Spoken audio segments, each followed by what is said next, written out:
सास बहू की कहानी। डॉक्टर बहू।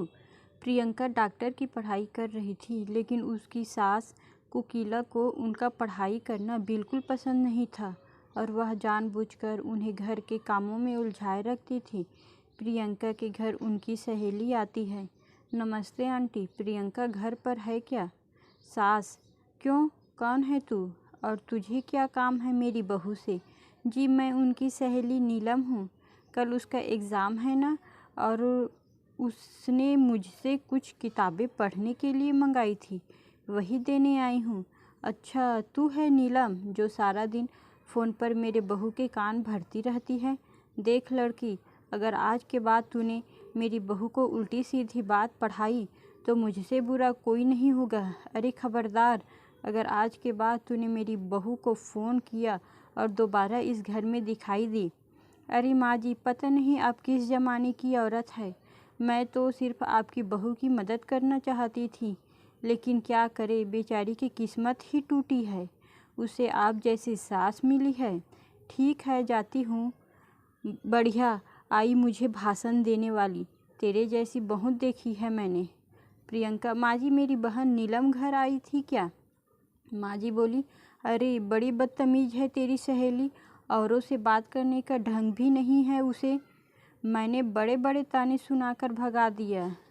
डॉक्टर बहू: अरे भगवान, अब क्या होगा, कल मेरा एग्ज़ाम है। सास कोकिला: अरे तेरी यह बेकार की पढ़ाई में क्या रखा है, बड़ी आई डॉक्टर बनने, चुपचाप घर के कामों में ध्यान दे। सास कोकिला: कल मेरी कुछ सहेलियां घर पर आ रही है, इनकी खातिरदारी में कोई कमी नहीं रहनी चाहिए।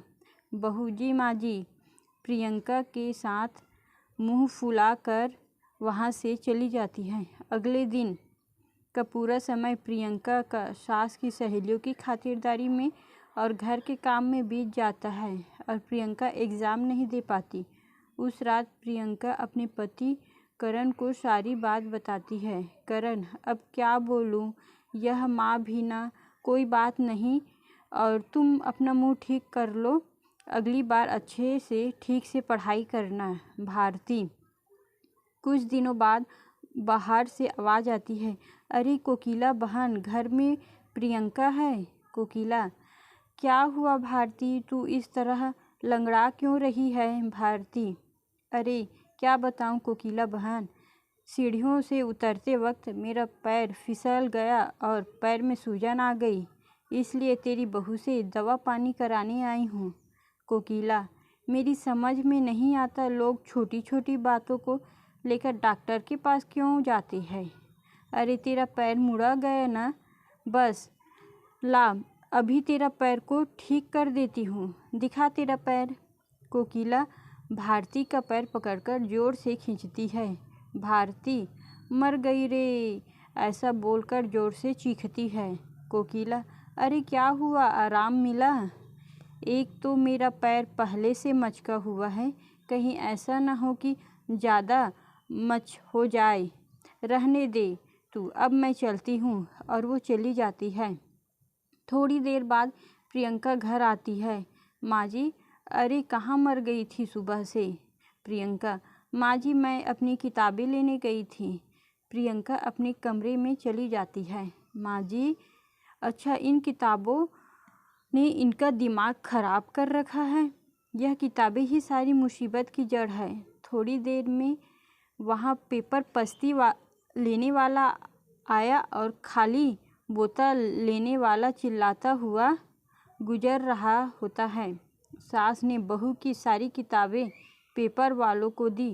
पेपर वाला बोला, यह तो सब अंग्रेजी में लिखी हुई बहुत महंगी किताबें हैं। कोकिला बेन बोली, तो लेकर जाता है कि नहीं? वैसे पेपर वाला सब किताबें लेकर चला जाता है। प्रियंका को जब इस बात का पता चलता है तो वह बहुत दुखी होती है और अपनी पढ़ाई पूरी करने के लिए लाइब्रेरी में पढ़ने के लिए जाने लगती है। कुछ दिनों के बाद सास कहती है, अरे मर गई रे बाप। सास को बहुत दर्द होता है और वो चीखने लगती है, उसको सहा नहीं जाता। बेटा करण: क्या हुआ माँ, तुम्हारी तबीयत बिगड़ती जा रही है। वह बंगाली बाबा की दवाइयाँ नहीं लाई? माँ कोकिला, अरे नाम मत ले उस ठगी का, वह खुद का उपचार ही नहीं कर सकता, मेरा क्या खाक करेगा। बेटा करण, बेटा ठीक है ना, मैं प्रियंका को फ़ोन करके बुलाता हूँ। प्रियंका लाइब्रेरी में बैठी हुई पढ़ रही होती है, तभी उसके पति करण का फ़ोन आता है। प्रियंका, जी बोलिए जी। करण, माँ की तबीयत ठीक नहीं है, जल्दी घर आ जाओ।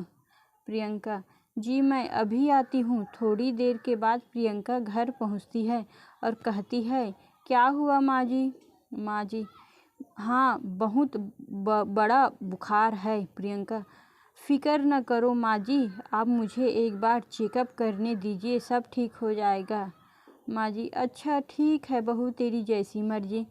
प्रियंका कोकिला का चेकअप करती है। फिक्र न करें माँ, आपकी बीमारी समय रहते पता चल गई, ठीक हो जाएगी। अगर थोड़े दिन गुजर जाते तो इन्फेक्शन ज़्यादा फैल जाता और लेने देने के पड़ जाते। प्रियंका अपनी सास को एक इंजेक्शन लगा देती है और कुछ दवाइयाँ खाने के लिए दे देती है। प्रियंका, अब आप एकदम ठीक हो जाएगी। कुछ दिनों के बाद कोकिला पूरी तरह ठीक हो जाती है। अपनी बहू के साथ किए गए बुरे बर्ताव से कोकिला को बहुत पछतावा और शर्मिंदगी महसूस होता है। वह अपनी गलती का पश्चाताप करने के लिए अपनी बहू को उसकी किताबें लाकर देती है। सास कोकिला, मुझे माफ़ कर दे बहू, अगर तू सही वक्त पर मेरा इलाज नहीं करती तो पता नहीं क्या होता। माँ जी, आप एक ऐसी बात कर रही है जो मैंने किया वह बहू होने के नाते मेरा फ़र्ज था।